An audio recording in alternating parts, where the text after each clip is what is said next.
vi è un solo corpo, un solo spirito, un solo Signore, chi è Dio e Padre di tutti, chi è in noi è tra di noi, è sopra di noi, perché Egli copre tutti in tutti. E noi chi siamo in grado di capire la volontà del Padre in questa ora, siamo battezzati in questo corpo, siamo radunati in questo corpo.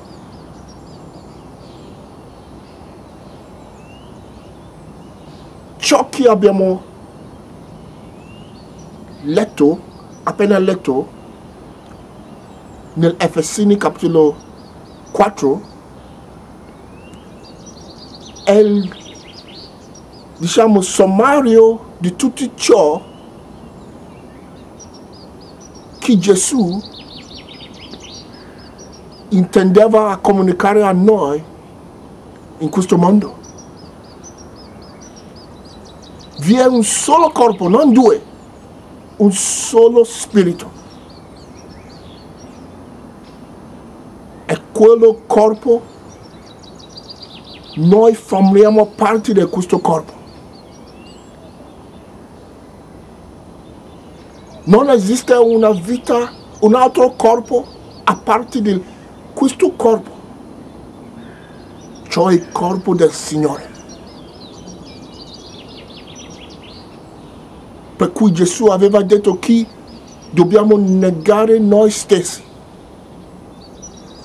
per ottenere quella vita eterna. Se non possiamo negare noi stessi, noi non siamo degni di quella vita che è nel Gesù Cristo, quella vita che è nel quel corpo. Siamo chiamati ad afferire la vita eterna. E la vita eterna dimora nel quel corpo che è il corpo del Signore. Il corpo del Dio, il corpo del Padre. Con la grazia dell'Evangelo che ascoltiamo oggi, possiamo essere partecipi di nuovo nel questo corpo. Un corpo universale. Un corpo in cui dimora la pienezza di Dio. Tutto ciò che è Dio dimora in questo corpo. E la bella notizia è che noi abbiamo la chiave oggi per partecipare in questo corpo. Alleluia. Questo è l'Evangelo che Gesù ha portato al mondo per sollevarci da quel stato di povertà umana, quel livello bassissimo in cui abbiamo vissuto nei tempi passati. Alleluia. Affinché condividiamo quella ricchissima vita che è in Gesù Cristo. Alleluia, siamo chiamati a conoscere il mistero di questo corpo. È un corpo eterno. Alleluia. È un corpo eterno. Un corpo immortale. Un corpo incorporeale. Un corpo incorruttibile. Questo è il corpo di Dio. Il corpo del Signore. Questo resta la nostra ricompensa, noi che lo seguiamo, ascoltando la tromba in questa ora. Possiamo vivere quella vita gloriosa di Gesù Cristo. Possiamo vivere una vita felice, piena di delizi, una vita gloriosa, soltanto capendo il mistero di questo corpo. Alleluia. Tanti insegnamenti che abbiamo in questa ora dal trono di Dio ha un scopo solo, cioè di radunarci nel questo corpo. Questo è il battesimo che abbiamo mentre ascoltiamo l'Evangelo in questa ora. Alleluia. Un corpo, tanti membri. Alleluia. Nella trasgressione l'uomo è stato diviso in diverse tribù e diverse convinzioni sulla terra. Diverse nazioni, diversi paesi, diverse religioni. Ma oggi è il giorno del grande risveglio, affinché tutti si ritrovano in quel corpo, quel unico corpo che esiste, cioè il corpo del Signore. Alleluia. Siamo chiamati alla gloria. Siamo chiamati a conoscere questo grande mistero. Egli è qua per darci intendimento affinché conosciamo che siamo veramente usciti da quel corpo e rimaniamo quel corpo di Dio. È un grande mistero. Tu sai quando Giovanni ha visto le Alfa e le Omega nel libro di Apocalisse, nel capitolo 1? Giovanni ha visto che la sua voce era come il fragore di tante acque.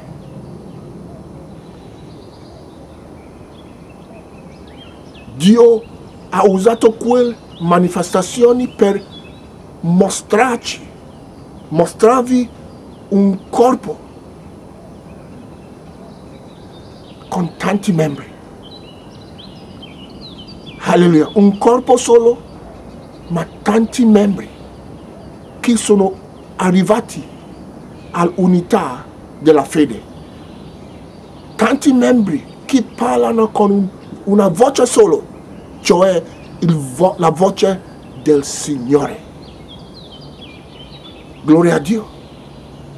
Dio ha mandato al mondo oggi, al corpo del Cristo, gli evangeli, gli apostoli, gli insegnanti, i dottori, i profeti, e tutti questi per la edificazione della Chiesa, affinché crescano, affinché noi cresciamo a quella statura perfetta, affinché noi arriviamo a quell'unità della fede, perché noi siamo membri gli uni e gli altri, siamo un corpo solo, noi condividiamo una sola vita,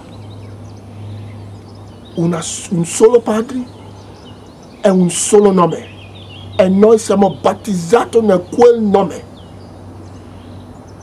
Gloria a Dio. È una cosa gloriosa. Dobbiamo cominciare a esercitarci in questo mistero. Alleluia. Lasciando perdere la religione, lasciando perdere quelle convinzioni religiose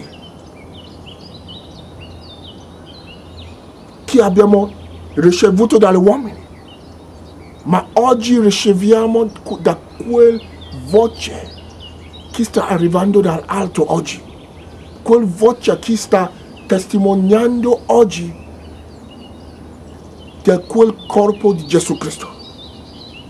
Entriamo, perché in Lui dimora la pienezza di Dio.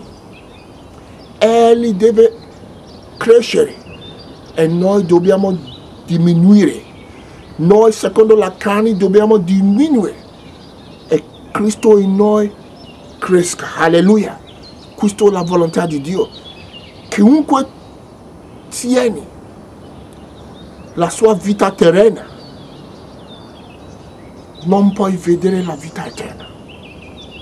Chi è nel quel corpo spirituale, quel corpo invisibile, quel corpo eterno.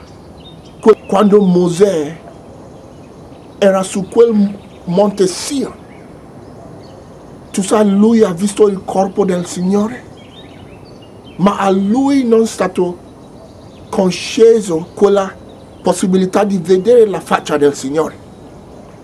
Ma a noi oggi noi possiamo non solo entrare in quel corpo, ma anche vedere la faccia, vedere la gloria del Signore. Alleluia. Daniele anche ha visto il corpo del Signore. Alleluia. Chi apparve come un messaggero dal cielo. Daniele ha notato che sua voce è stata come la voce di un moltitudine. Ha notato quando parlava è stata una voce di un moltitudine. Ma chi sono queste moltitudini? Chi parlava tramite quel voce del messaggero? Chi era davanti a Daniele? E io e te. Alleluia. Dio ha sempre cercato di mostrare a noi il mistero della nostra unità in Lui. Perché noi formiamo un corpo che è prima di Abramo, un corpo che è prima della legge di Mosè, un corpo che è prima di questo mondo di forze. Perché noi siamo al di sopra delle religioni, siamo al di sopra di tutte le convinzioni degli uomini di questo mondo. Noi non siamo di questo mondo, ma siamo di un mondo al di lassù, un mondo celeste, dove dimora la presenza di Dio. Gloria a Dio. Tanti di questi insegnamenti che riceviamo oggi non è per formare una nuova religione, ma per portare il ricordo della nostra provenienza nella divinità, portare il ricordo del mistero del Cristo in noi, mistero di colui che è in noi, che è uno con Dio il Padre. Noi siamo uno con Dio il Padre, però ci vuole un risveglio. Gloria a Dio, ci vuole un risveglio. Daniele ha visto le persone che svegliavano dalle polveri. Alleluia, nella risurrezione. Santi che sono stati sepolti nella terra, nelle polveri. Ma chi sono questi santi che sono stati sepolti nelle polveri? Sono io e noi. Quando noi eravamo nell'ignoranza, non sapendo il mistero della nostra provenienza del Cristo. Ora, ascoltando la tromba, possiamo svegliare. Ascoltando la tromba, possiamo riscoprire il mistero del Cristo in noi. Questo è oltre la religione, oltre le convinzioni degli uomini. Alleluia. Ma questo è una cosa proprio di Dio. È la verità. E la verità non può essere spiegato. È la verità, è soltanto la verità. Quando Paolo ha scritto vi è un solo corpo, un solo spirito, un solo Signore, questo è la verità. Non è una cosa che noi possiamo spiegare. La verità è la verità. E possiamo entrare nella nostra gloria conoscendo la verità. Conoscerete la verità e la verità vi farà libero. Conoscere la verità della vostra provenienza da questo corpo, che è il corpo del Signore. Gloria a Dio. Amen.